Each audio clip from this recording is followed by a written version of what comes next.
Is this little thing still the camera of 2025?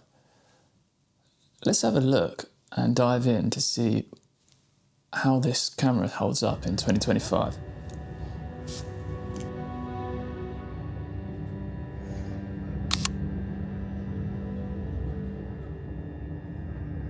Front half of the train, as this station has a short platform. Please ensure you are travelling in the correct part of the train.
Okay.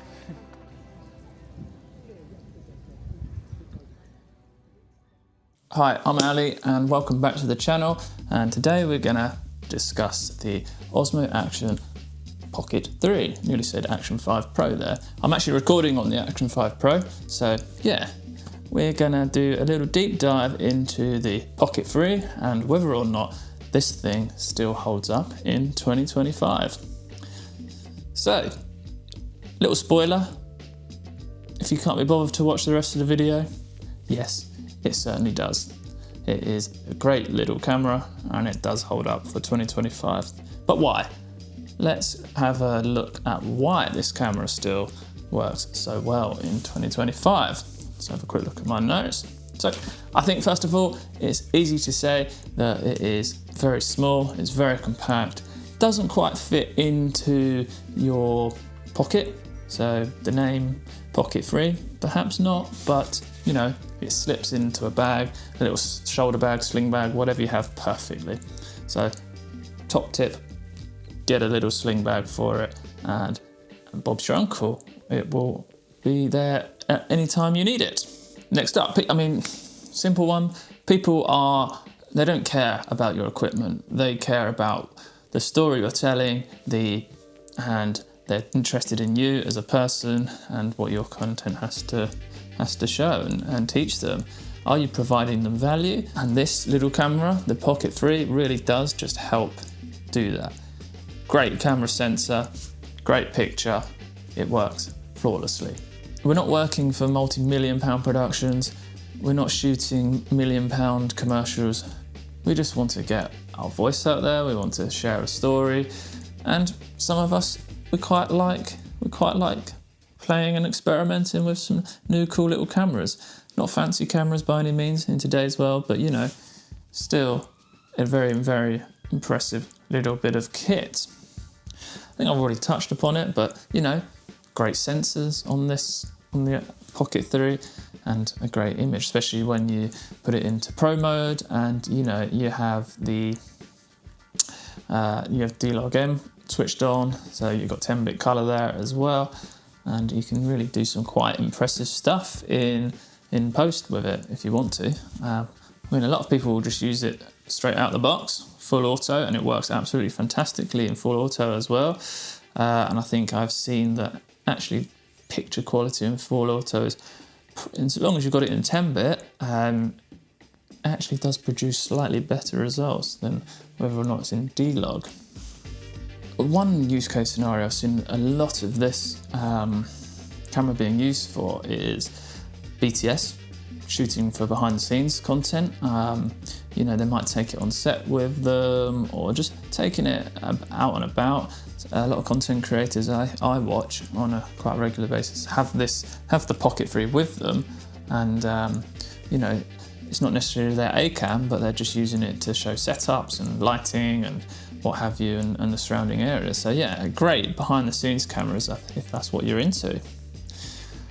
And I think my next point is it's fun to use, it's easy to use, and I think for where DJI is going with this camera, it is probably one of their the main thing about it is that it's fun to use and it's super easy to use. I'm sure some of you have already seen, but you know, to switch it on, you just flick the screen into horizontal mode and then you're pressing record. Yo, I am filming the Action 5 Pro on my Pocket 3. That's a mouthful. Yeah, so ease of use and fun, definitely important. Can you compare it to the Action 5 Pro, which I'm recording on now, alongside the DJI Mic 2? I don't think so. I think they're very different cameras. The Action 5 Pro is great for, you know, everything really. You don't get quite as nice depth of field, and the sensor's not as big as on the Action 5 Pro. Everything behind me is still in focus, but if I had my Pocket 3 here, you'd get a nice sort of depth of field, a bit of a blurry effect behind me. You know, the Action 5 Pro is more pocketable. It's no doubt about it. You just slip that in a pocket, and you've got no harms about, you know, potentially damaging it. Unless you get a case of this thing, the gimbal on top is pretty vulnerable, but there's no reason for it not to be a great camera still. You just have to make sure you get a case that works very well with it and protects the gimbal head. So yeah, they're comparable, sort of, ish, but not so much that you can say, oh, that one's definitely better than the other. The Action 5 Pro is definitely better than the Pocket 3. Used for slightly different use case scenarios, I think. Another point I have seen, I haven't seen, another point is that the Pocket 3 is, I think, a great companion for content creators who are in this new wave of YouTube. So they're sort of documenting their life, or they are just vlogging around and providing great value for their communities, their viewers. And this is a fantastic camera for that. I see a lot of people who will just have the Action 5 Pro on a selfie stick, and then they get that nice wide field of view still.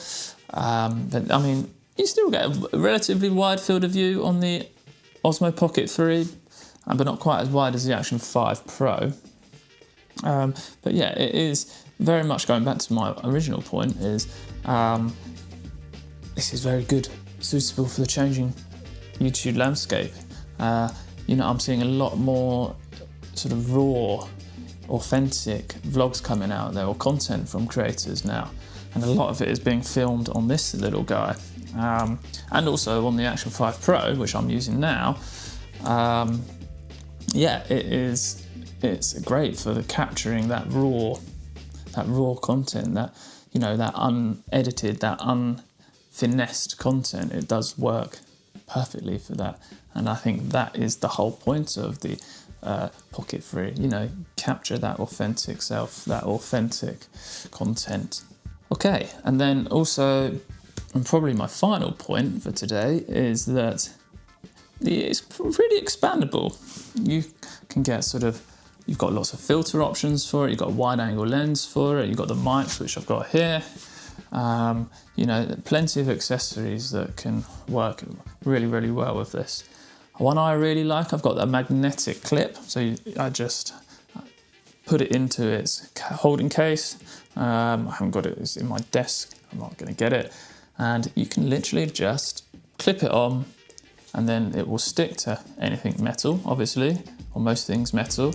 And you can get some really interesting sort of point of view angles with it. And then, yeah, it is the tripod at the bottom, the mini tripod here. So you can just prop it up wherever you are, and it works really well. It's a perfect little camera setup that fits into your, we already know not pocket, but into your sling bag, your over-the-shoulder sling bag. It is great. Cool. So I think that's it for today. Yeah, sum up, the Pocket 3 is certainly still relevant in today's content world, but let's see what on the horizon for DJI in the next coming year or so. Maybe a successor to the Pocket 3, perhaps not. Rumours for an Action Pro 6 are now boiling over, so let's see what that looks like. Some exciting stuff for, you know, raw, authentic content creators out there that are just going to make life that little bit more easy for us. Anyway, thank you very much. See you in the next one. I'm Ali. Good to speak to you. Cool. See you later.